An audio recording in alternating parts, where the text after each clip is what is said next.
कभी ऐसा महसूस हुआ है कि आप बस अपनी बात समझाना चाहते हैं और बात और ज्यादा उलझ जाती है? क्या हो अगर ये पता चले कि खुद को सही साबित करने की हर कोशिश असल में हमें कमजोर बना रही है? चलिए आज इसी चौंकाने वाले सच को थोड़ा कुरेदते हैं। ये उलझन तो हम सबने कभी ना कभी महसूस की है ना? कोई हमें गलत समझ लेता है और हमारा पहला रिएक्शन क्या होता है? फटाफट सफाई देना, और नतीजा बात सुलझने के बजाय और बिगड़ जाती है। तो चलिए समझते हैं कि इस जाल के पीछे का मनोविज्ञान आखिर है क्या। बचपन से हमें यही तो सिखाया गया है ना कि भाई कोई बात हो तो उसे बात करके सुलझाओ, सब कुछ साफ साफ समझा दो। इसी को तो अच्छा तरीका माना जाता है। पर सवाल यह है कि क्या ये हमेशा काम करता भी है? और यहीं पर खेल बदल जाता है। एक ऐसा आइडिया जो सब कुछ पलट देता है। जब हम जरूरत से ज्यादा सफाई देने लगते हैं ना, तो हम अनजाने में अपनी पावर की चाबी सामने वाले के हाथ में थमा देते हैं। सोचिए, हम खुद ही उन्हें जज की कुर्सी पर बिठा देते हैं और खुद कटघरे में आकर खड़े हो जाते हैं। ठीक है, तो आज की हमारी पड़ताल इन 4 हिस्सों में बटी है। पहले देखेंगे कि समझाने का ये जाल आखिर है क्या, फिर माकियावेली के नजरिए से पावर को समझेंगे, उसके बाद मौन शक्ति के कुछ जबरदस्त नियम जानेंगे और आखिर में बात करेंगे उपस्थिति की भाषा की, यानी बिना बोले अपनी बात कैसे कहें। तो चलिए पहले खंड से शुरू करते हैं, समझाने वाले का जाल। ये एक ऐसा निराशाजनक चक्र है जिसमें हम में से कई लोग अनजाने में फंसे हुए हैं। देखिए, ये एक ऐसा लूप है जो खुद ब खुद चलता रहता है। आपको गलत समझा गया, आपने तुरंत सफाई दी और उस सफाई को ही आपके खिलाफ इस्तेमाल कर लिया गया। नतीजा, आपको लगता है कि और सफाई देनी पड़ेगी। आप जितना ज्यादा समझाते हैं, आप सामने वाले को उतना ही ऊंचा दर्जा दे देते हैं। उन्हें लगने लगता है कि उनकी मंजूरी के बिना बात बनेगी नहीं, और जिस पल उन्हें यह एहसास हुआ, बस पावर का सारा खेल उनके पाले में चला जाता है। सदियों पहले मैकियावेली ने यह बात कही थी, और जरा सोचिए आज भी ये कितनी सच्ची है। जो इंसान हर किसी को अपनी बात समझाता फिरता है, वो असल में दुनिया को बता रहा है कि उसे दूसरों के अप्रूवल की जरूरत है, और जिसे अप्रूवल की जरूरत है उसके पास असली पावर हो ही नहीं सकती। मतलब पावर और मंजूरी का एक उल्टा रिश्ता है। आप मंजूरी मांगते हैं, आप पावर गवाते हैं। तो समीकरण बिल्कुल सीधा है। जब भी हम किसी की राय को इतनी अहमियत देते हैं कि हमें उसकी जरूरत पड़ने लगे, तो हम अपनी पावर का एक हिस्सा उसे सौंप देते हैं। ये एक बहुत ही बेसिक साइकोलॉजिकल सच है। अच्छा, तो अब जब हम इस जाल को समझ गए हैं, तो चलिए दूसरे खंड की तरफ बढ़ते हैं और देखते हैं कि मैकियावेली का नजरिया हमारी सोच को कैसे बदल सकता है। मशहूर मनोवैज्ञानिक कार्ल युंग तो इस बात को एक कदम और आगे ले जाते हैं। वो कहते हैं कि जो इंसान हर किसी को खुश करने में लगा है, वो असल में खुद से ही भाग रहा है। मतलब ये सिर्फ बाहर की दुनिया का पावर गेम नहीं है, ये हमारे अंदर के खालीपन को भरने की एक कोशिश है।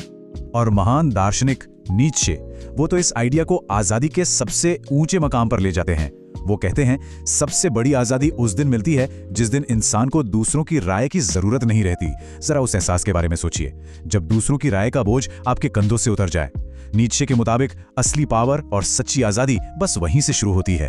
तो चलिए अब इस पूरी पड़ताल के सबसे काम के हिस्से पर आते हैं, वो 7 नियम जो हमें इस मौन शक्ति को असल जिंदगी में इस्तेमाल करने में मदद करेंगे। पहला नियम, एक्शन। शब्दों से ज्यादा जोर से बोलते हैं। सीधी सी बात है, लोग इस बात में इंटरेस्टेड नहीं हैं कि आप क्या क्या कर सकते हैं, वो देखना चाहते हैं कि आपने क्या किया है। अपनी एनर्जी ये समझाने में मत लगाइए कि आप एक पुल बना सकते हैं। पुल बना दीजिए, आपके नतीजे वो खुद अपनी कहानी कह देंगे। दूसरा नियम, मौन एक हथियार है। जब कोई आप पर उंगली उठाए या आपको उकसाए, तो तुरंत जवाब देना एक नेचुरल रिएक्शन लगता है, लेकिन यहीं पर रुकना है। हर उकसावे पर रिएक्ट करके आप अपना रिमोट कंट्रोल दूसरे के हाथ में दे देते हैं। इसके बजाय मौन का इस्तेमाल कीजिए। आपकी चुप्पी उन्हें बेचैन कर देगी और ये बताएगी कि इस खेल के नियम कौन तय करता है। नियम नंबर 3, अपने मूल्यों का बचाव मत कीजिए, उन्हें जिएं। जब हम अपनी वैल्यूज के बारे में बड़ी बड़ी बातें करते हैं, तो हम लोगों को उन पर सवाल उठाने का न्योता देते हैं। लेकिन जब हम चुपचाप उन वैल्यूज के हिसाब से अपनी जिंदगी जीते हैं, तो वो हमारी पहचान बन जाती हैं, और पहचान पर दोस्त बहस नहीं होती। चौथा नियम, हर किसी को जीतना जरूरी नहीं है। ये बहुत जरूरी है, हर लड़ाई जीतने के लिए नहीं होती। अपनी कीमती एनर्जी उन लोगों पर जाया करना जो सुनना ही नहीं चाहते, इससे बड़ी बेवकूफी कोई नहीं। असली समझदारी ये जानने में है कि कब बहस करनी है और कब बस मुस्कुराकर आगे बढ़ जाना है। तो अपनी एनर्जी को सोच समझकर इन्वेस्ट कीजिए। दुनिया में मोटे तौर पर 3 तरह के लोग मिलेंगे। पहले, खुले विचारों वाले जो सच में आपकी बात समझना चाहते हैं। दूसरे, वो जो कभी नहीं मानेंगे चाहे आप कुछ भी कर लें। और तीसरे, वो जिन्हें सिर्फ बहस करने में मजा आता है। समझदारी इसी में है कि अपनी सारी एनर्जी सिर्फ उस पहले ग्रुप पर लगाई जाए। 5वां नियम, रहस्य ही ताकत है। जो लोग खुली किताब की तरह होते हैं ना, उनका अगला कदम कोई भी आसानी से भांप सकता है और फिर उन्हें मैनिपुलेट करना आसान हो जाता है।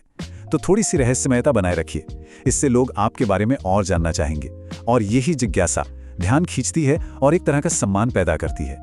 नियम नंबर 6, माफी से बेहतर है सुधार।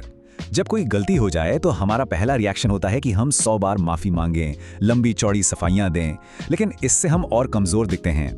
एक सच्ची गलती के लिए एक सीधी साधी स्वीकृति और फिर उसे ठीक करने के लिए उठाया गया एक ठोस कदम हजारों शब्दों से ज्यादा शक्तिशाली होता है।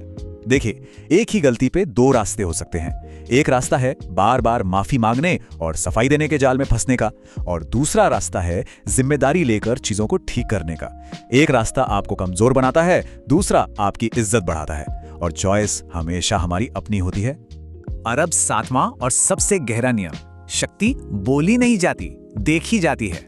जिन लोगों को अपनी पावर का ढिंडोरा पीटना पड़ता है ना, वो असल में अंदर से बहुत असुरक्षित होते हैं। सच्ची पावर शांत होती है, उसे चिल्लाने की जरूरत नहीं पड़ती, वो तो बस महसूस की जाती है, उनकी मौजूदगी में, उनकी चुप्पी में। तो चलिए अब हम अपने आखिरी पड़ाव पर आते हैं। यहाँ हम इन सारे आइडियाज को एक साथ जोड़कर देखेंगे कि शक्तिशाली कम्युनिकेशन का असली मतलब क्या है। ये एक लाइन इस पूरी बातचीत का सार है। सच्चा आत्मविश्वास शांत होता है, असुरक्षा शोर मचाती है। जरा सोचिए, एक शांत, गहरा और मजबूत पेड़ और एक गरजता हुआ तूफान।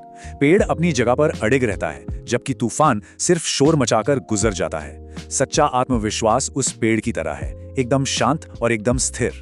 तो पावर की असली भाषा क्या है? शब्द नहीं, ये है हमारे काम, हमारा सोच समझकर अपनाया गया मौन, हमारे कामों में दिखने वाली कंसिस्टेंसी और हमारी शांत मौजूदगी।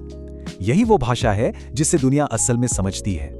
और बस इसी एक सवाल के साथ मैं आपको छोड़े जाता हूं। जरा सोचिएगा, क्या होगा अगर हमारी मौजूदगी ही हमारे शब्दों से ज्यादा कह सकती है? अगर हम शब्दों पर अपनी निर्भरता थोड़ी कम कर दें और अपनी मौजूदगी की ताकत को पहचान लें, तो हमारी दुनिया कितनी अलग हो सकती है। तो दोस्तों, ये वीडियो आपको कैसा लगा कमेंट करके जरूर बताएं, और किस शहर से आप इस वीडियो को देख रहे हो वो भी कमेंट में जरूर बताएं। और हाँ, मैं इस चैनल में बिल्कुल नया हूँ, तो अपने भाई को सपोर्ट जरूर। तो मिलते हैं नेक्स्ट वीडियो में, तब तक के लिए बाय बाय।